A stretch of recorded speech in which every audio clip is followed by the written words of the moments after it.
इस वीडियो में हम पढ़ने वाले हैं कक्षा 9 की सामाजिक विज्ञान की पाठ्य पुस्तक लोकतांत्रिक राजनीति। और इससे पहले वीडियो में हमने पढ़ा था लोकतंत्र के विषय में, लोकतंत्र की विशेषताएं, लोकतंत्र के खिलाफ तर्क और लोकतंत्र के पक्ष में तर्क। तो आज का जो टॉपिक है वो है लोकतंत्र का बेहतर अर्थ। ठीक है, तो अब लोकतंत्र का बेहतर अर्थ जानने के लिए हमें क्या करना पड़ेगा, लोकतंत्र के विषय में जानना पड़ेगा। जितनी विशेषताएं हमने पढ़ी हैं, तर्क और उसके वितर्क पर जो चर्चा हुई थी उस पर क्या है हमें गौर करना पड़ेगा। देखिए क्या है इसमें, लोकतंत्र के विषय में एक विवरणात्मक शैली में चर्चा जो हो चुकी है ऑलरेडी, उस पर हम विचार करेंगे। हमने शासन के एक स्वरूप के तौर पर लोकतंत्र को समझा। लोकतंत्र की इस प्रकार की व्याख्या हमें उन न्यूनतम विशेषताओं या गुणों की पहचान कराती है जो लोकतंत्र की ज़रूरत है। हमारे समय में लोकतंत्र का सबसे आम स्वरूप क्या है, देखिए वो ये है कि प्रतिनिधित्व वाला लोकतंत्र। देखिए यही हम पढ़ते आ रहे हैं, प्रतिनिधित्व वाला लोकतंत्र। ठीक है, किनका प्रतिनिधित्व? भाई जो लोगों के द्वारा चुने हुए जो शासक होते हैं, नेता होते हैं, उनका प्रतिनिधित्व। और अच्छी तरह से हम अगर बात करें तो किसका प्रतिनिधित्व हो गया? वो लोगों का ही प्रतिनिधित्व हो गया, क्योंकि लोगों ने ही उनको चुना है। हम जिन देशों में लोकतंत्र होने की बात करते हैं वहाँ सभी लोग शासन नहीं चलाते। सभी लोगों की तरफ से बहुमत के फैसले लेने का अधिकार होता है, और यह बहुमत भी स्वयं शासन नहीं चलाता। बहुमत का शासन भी चुने हुए प्रतिनिधियों के माध्यम से होता है। बहुमत का शासन भी किसके द्वारा होता है? चुने हुए प्रतिनिधियों के माध्यम से होता है। अब यह ज़रूरी हो जाता है क्योंकि देखिए कुछ बातें दी गई उन पर हम विचार करते हैं।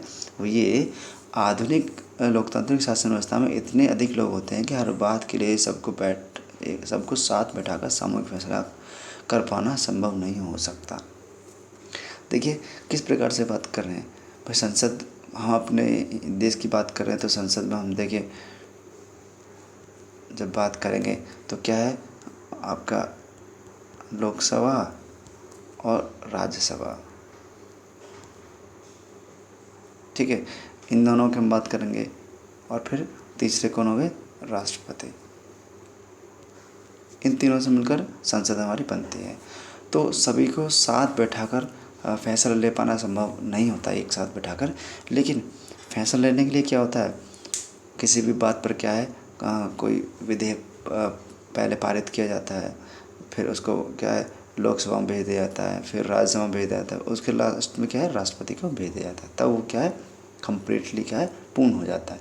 तो अलग अलग बैठा करके क्या है उस पर चर्चाएं हो जाती हैं। एक कभी कभी एक साथ भी उनका जो वो होता है, क्या कहते हैं उसको, अधिवेशन दोनों का साथ साथ भी होता है। तो इस प्रकार से क्या है, देखिए वही कह रहे हैं, से एक साथ बैठाकर सामूहिक फैसला कर पाना संभव नहीं हो पाता, लेकिन अलग अलग तो हो जाता है। अगर यह संभव हो तब भी हर एक नागरिक के पास हर फैसले में भाग लेने का समय या इच्छा मतलब नहीं होती। ठीक है, तो बात ये है इसमें कि सामूहिक फैसले जो लेते हैं सब उसमें सब शामिल हो पाएँ, कभी कभी ऐसा संभव भी नहीं हो पाता है। इसमें हमें लोकतंत्र के स्पष्ट लेकिन न्यूनतम जरूरी समझ मिलती है। इस स्पष्टता से हमें लोकतांत्रिक और अलोकतांत्रिक सरकारों में अंतर करने में क्या है मदद मिल जाती है, लेकिन इसमें हमें एक सामान्य लोकतंत्र और अच्छे लोकतंत्र के बीच में अंतर करने की क्षमता इतनी नहीं मिल पाती है। ठीक है, वो किस प्रकार से, इससे हम लोकतंत्र को सरकार से परे जाकर नहीं समझ पाते। इसके लिए हमें लोकतंत्र के बेहतर अर्थ को क्या है समझना पड़ेगा, और हम लोकतंत्र के बेहतर अर्थ को ही समझने जा रहे हैं। देखिए इंग्लिश में यहाँ आप देखेंगे तो कार्टून के विषय में यहाँ पर दिए गए हैं, और यहाँ पर लिखा भी क्या है, देखिए क्या लिखा है, आप सही से पढ़ पाएंगे तो लिखा है unity, democracy, secularism, equality, industrial growth, economic growth. ये सब किसके विषय में? ये लोकतंत्र के बेहतर अर्थ में आ रहे हैं।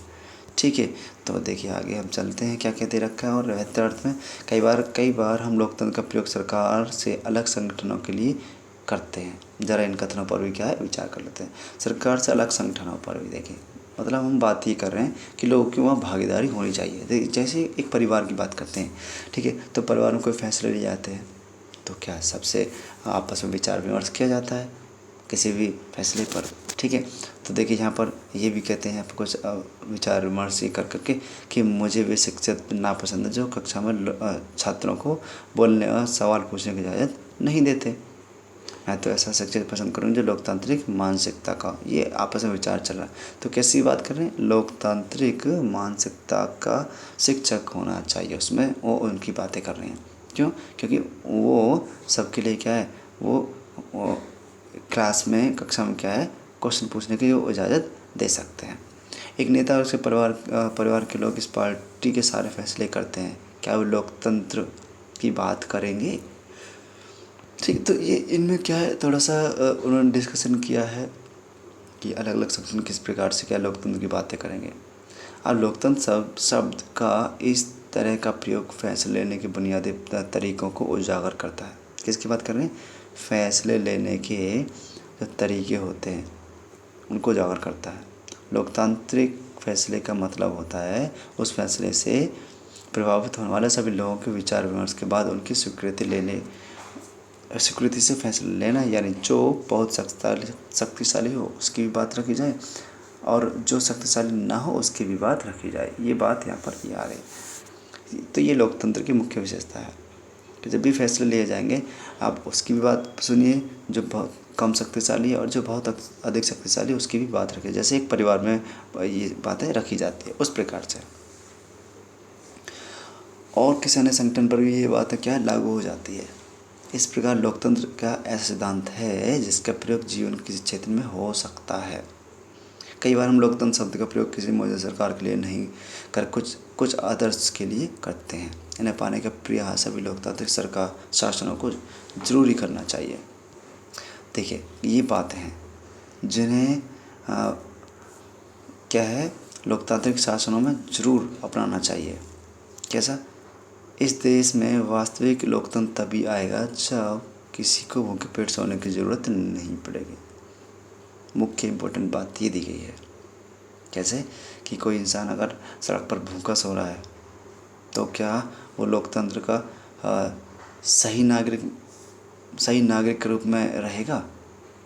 लोकतंत्र का मतलब है उसका भी तो शासन है, जैसा अभी हम डिस्कशन किया है कि उसकी भी बात रखी जाए जो कम शक्तिशाली है और जो उसकी भी जो अधिक शक्तिशाली है। तो ये तो कम शक्तिशाली है ना, इसकी बात को रखा जाए, इसके पास ही भोजन पहुंचना चाहिए, इसको भी रोज़गार मिलना चाहिए। लोकतंत्र में प्रत्येक नागरिक को फैसला लेने की समान भूमिका होनी चाहिए।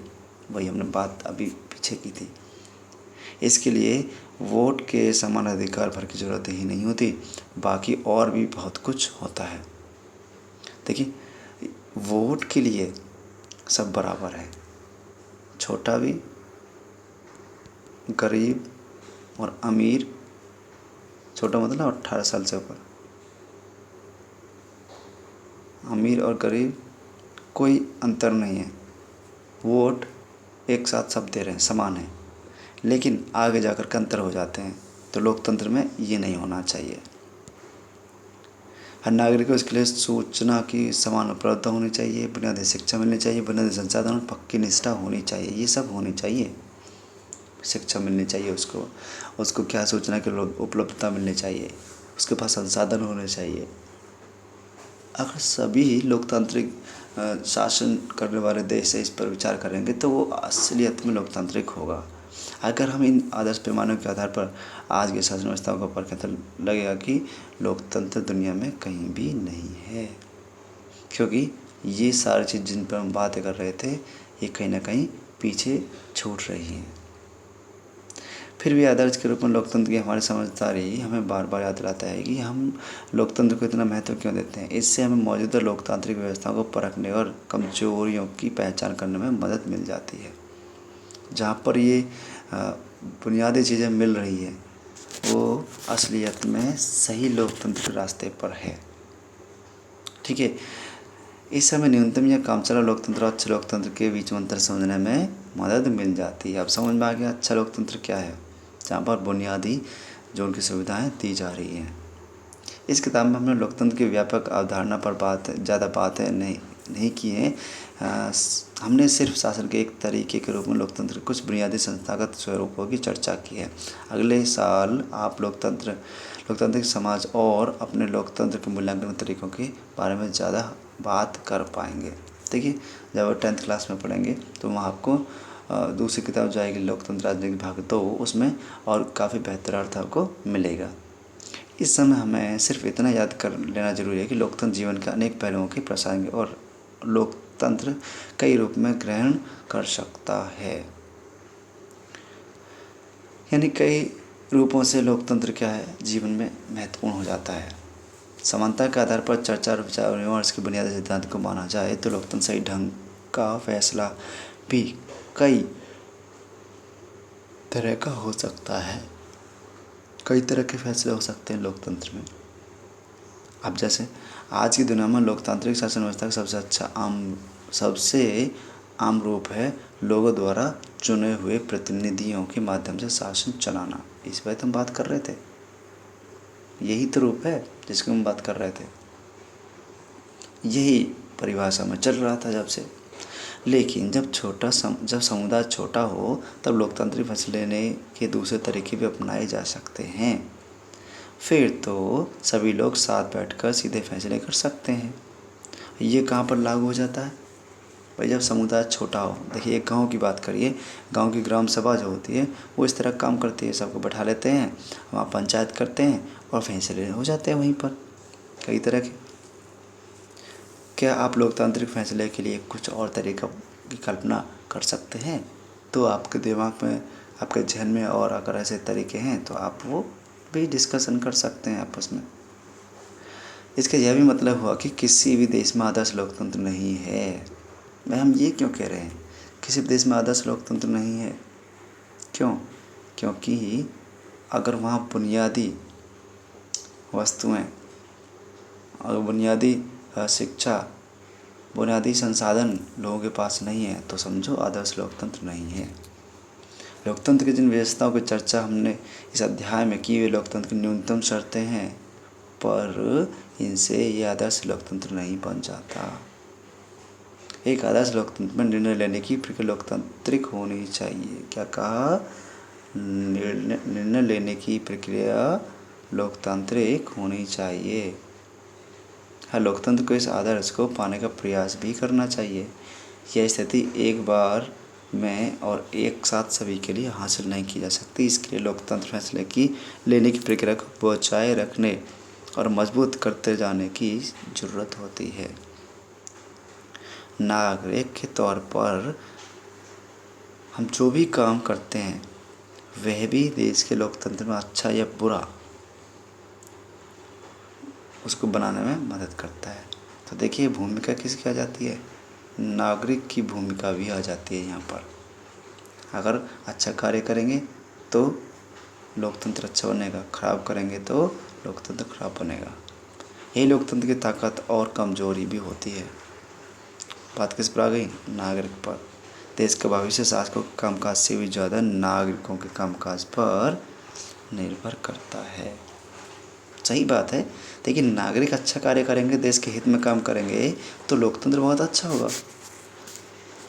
अगर देश के हित में काम नहीं करेंगे तो लोकतंत्र की वहीं जड़ खाली होती चली जाएंगी।